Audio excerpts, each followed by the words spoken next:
is again another way that I put together to, to convey in what cases, uh, how we can kind of progress through the requirements in the life cycle. And we call this as the V model. This is called the V model.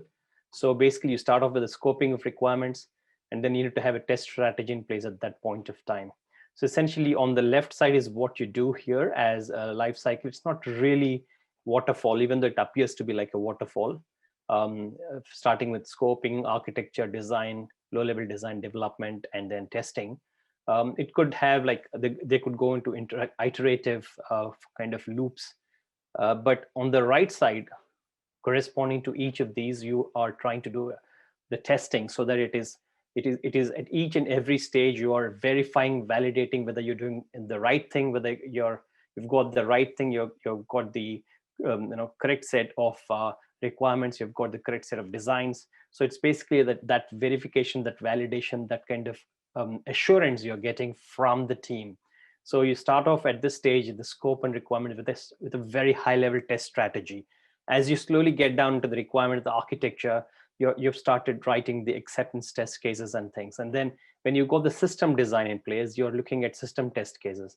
When you've got the low level design, you start looking at that's when you identify the components, the interfaces, the modules. So you can start thinking about the integration test cases. And then when you start development and have some kind of code ready, so that the functionality is now ready, perhaps 1 or 2 pages of your product web page or a website is ready, then you can try and do the testing. Actually, from here on, you can actually do the testing. Till here, you're actually trying to write the test cases, have the test plans ready, have the test strategy in place.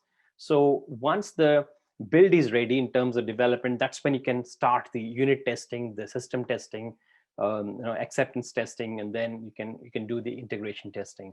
So at each of these different stages, you are trying to validate and verify your requirements and saying, yes, are we trying to achieve what we have set out for?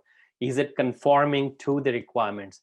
Are we meeting the requirements? So that's the kind of set of activities that we do when we engage in the software development process. So this is what is called a V model, very, very important V. So basically it's like this, the way it is structured is a V shape. So this is called a V model, verification, validation, and testing essentially.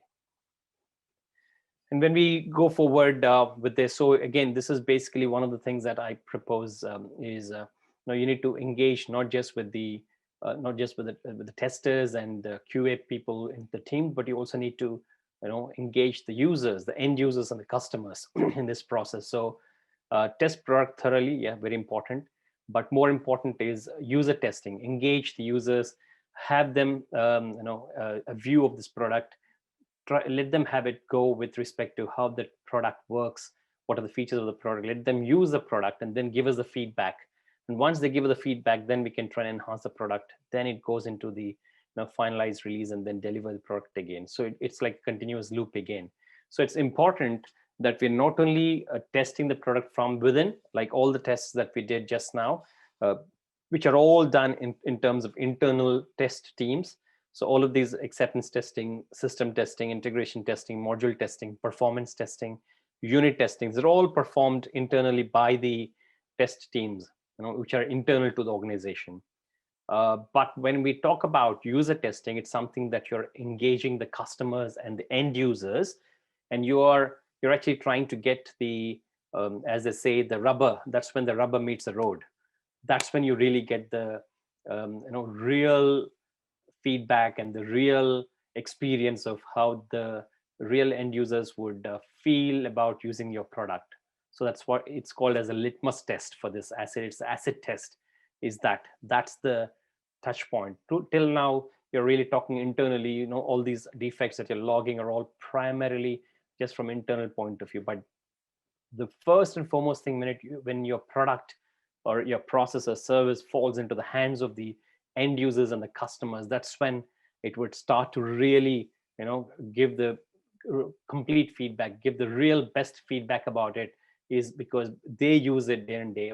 They are the people who can actually relay the best feedback, and how you can improve their product, because it's essentially their product.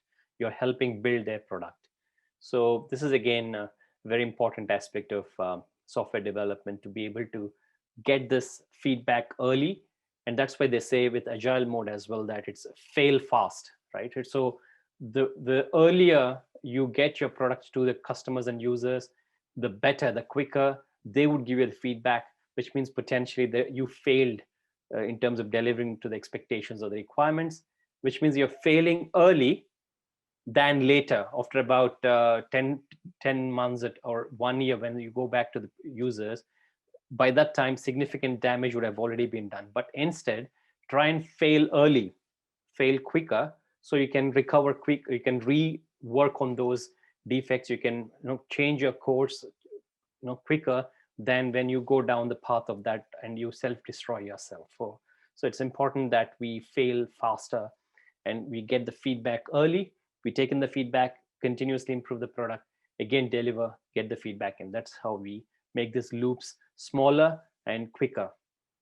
And that's again a beauty with agile. That's a really nice benefit from agile